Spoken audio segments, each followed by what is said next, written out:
स्वप्निल कुशाले, आज से पहले इन्हें कोई नहीं जानता था। एक किसान के बेटा महाराष्ट्र से आए, पहली बार ओलंपिक में भाग लिया और पहली बार में ही 50 मीटर राइफल्स में पदक ले आए भारत के लिए।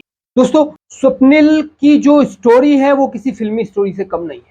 स्वप्निल एक किसान का बेटा कैसे निशानेबाज बन गया, इतनी महंगी प्रतिस्पर्धा कैसे खेल ली उसने, ये कमाल रहा। स्वप्निल पहली बार जब ओलंपिक में जा रहे तो किसी को भी उम्मीद नहीं थी कि वो पदक जीत सकते हैं, लेकिन स्वप्निल ने करके दिखाया, वो भी तब जब वो क्वालिफिकेशन राउंड में 7वें नंबर पे थे और 7वें नंबर से चलते चलते उन्होंने पदक जीत लिया भारत के लिए और कमाल कर दिया। ये कहानी है उस नेचुरल टैलेंट की जो किसानों के यहां से निकल के आ रहा है, खेती किसानी से निकल के आ रहा है। ये नेचुरल टैलेंट है, बनाए हुए टैलेंट नहीं है। ये टैलेंट क्यों अब आ रहे हैं? क्योंकि सरकार की कुछ योजनाएं ऐसी पहुंच गई हैं गांव तक जो ऐसे टैलेंट को आगे लेकर आ रही है। जी हाँ, स्वप्निल कुशाले ने ओलंपिक में डेब्यू करते हुए अपने सपने को किया साकार, भारत को मिला तीसरा मेडल। 28 साल के स्वप्निल कुशाले ने पेरिस ओलंपिक 2024 में इतिहास रच दिया है। पहली बार किसी भारतीय शूटर ने ओलंपिक की 50 मीटर राइफल 3 पोजीशन स्पर्धा में पदक जीता है। भारत के नाम पेरिस ओलंपिक 2024 में कुल 3 मेडल हो गए हैं। इससे पहले भी भारत को दोनों मेडल शूटिंग में मिले। स्वप्निल ने ये जो पदक जीता है वो 451.4 अंक हासिल करके जीता। मनु भाकर और सरबजोत सिंह ने भारत को कांस्य जिताया और अब स्वप्निल कुशाले ने ओलंपिक डेब्यू में 50 मीटर राइफल 3 पोजीशन में कांस्य पदक अपने नाम कर लिया। इस दौरान उन्होंने इतिहास रच दिया। पुणे में जन्मे भारतीय निशानेबाज स्वप्निल कुशाले ने पेरिस ओलंपिक में पुरुषों की 50 मीटर 3 पोजीशन स्पर्धा में भारत को ऐतिहासिक पदक दिलाया, ऐसी कंडीशन में जब वह क्वालिफिकेशन राउंड में 7वें नंबर पर रहे थे। राइफल 3 पोजीशन में निशानेबाजी 3 पोजीशन में निशाना लगते हैं। इनमें नीलिंग यानी घुटनों के बल बैठकर, प्रोन यानी पेट के बल लेटकर और स्टैंडिंग यानी खड़े खड़े शॉट लगाना। वहीं फाइनल में भी नीलिंग और प्रोन राउंड के बाद स्वप्निल 6ठे स्थान पर चल रहे थे।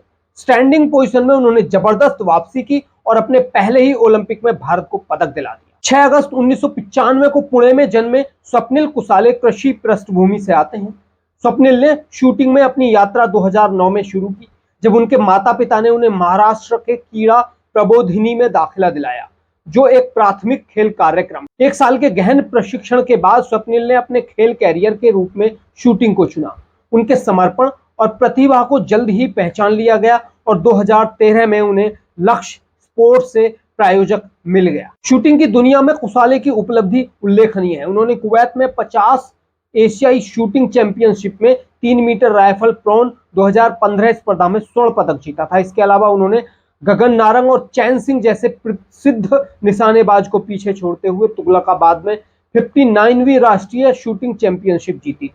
कुशाले ने तिरुवनंतपुरम में 61वीं राष्ट्रीय चैंपियनशिप में इस सफलता को दोहराते हुए 50 मीटर राइफल 3 पोजीशन स्पर्धा में एक और स्वर्ण पदक हासिल किया। स्वप्निल काहिरा में 2022 विश्व चैंपियनशिप में 4थे स्थान पर रहे थे, जिससे भारत के लिए ओलंपिक कोटा स्थान अर्जित किया था। पुणे में जन्मे निशानेबाज ने 2022 एशियाई खेलों में टीम स्पर्धा में स्वर्ण पदक जीता और बाकू में 2023 विश्व कप में मिश्रित टीम स्पर्धा में स्वर्ण पदक के साथ साथ व्यक्तिगत और टीम स्पर्धाओं में 2 रजत पदक जीते। एक किसान का बेटा पदक जीत कर आ रहा है तो इससे पता चल रहा है कि जो भारत का नेचुरल टैलेंट है वो अब सामने आ रहा है, क्योंकि नेचुरल टैलेंट जो होता है वो कहीं से भी निकल सकता है। नेचुरल टैलेंट निशानेबाजी में तो खास करके कहीं से भी आ सकता है, क्योंकि निशानेबाजी एक ऐसी प्रतिस्पर्धा है जो आदिवासियों से लेकर ग्रामीण क्षेत्र के बहुत सारे क्षेत्रों में रहने वाले युवाओं की जीनोम में होती है। तीरंदाजी आदिवासी क्षेत्र के लोगों के जीनोम में है।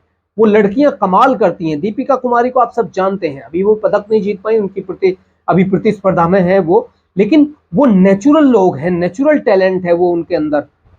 तो एक तो बना हुआ टैलेंट होता है जिसे बनाया जाता है, एक नेचुरल टैलेंट होता है।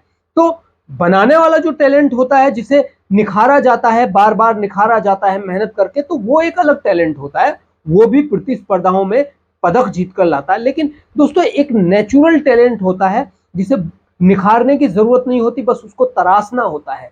तो नेचुरल टैलेंट अब इंडिया में आ रहा है, जैसे क्रिकेट में आ रहा है ना। अब छोटे छोटे शहरों से, कस्बों से, गांवों से स्टूडेंट जा रहे हैं, बच्चे जा रहे हैं और वो कमाल खेल रहे हैं। पहले कुछ शहरों से निकल के आते थे, जैसे मुंबई, बैंगलोर, दिल्ली और कोलकाता, यहाँ से कुछ टैलेंट निकल के आते थे क्रिकेट में भी। लेकिन अब हर खेल में नेचुरल टैलेंट निकल के आ रहा है, जगह जगह से टैलेंटेड प्लेयर आ रहे हैं और ये नेचुरल टैलेंट ही हमें आगे लेकर जाएगा।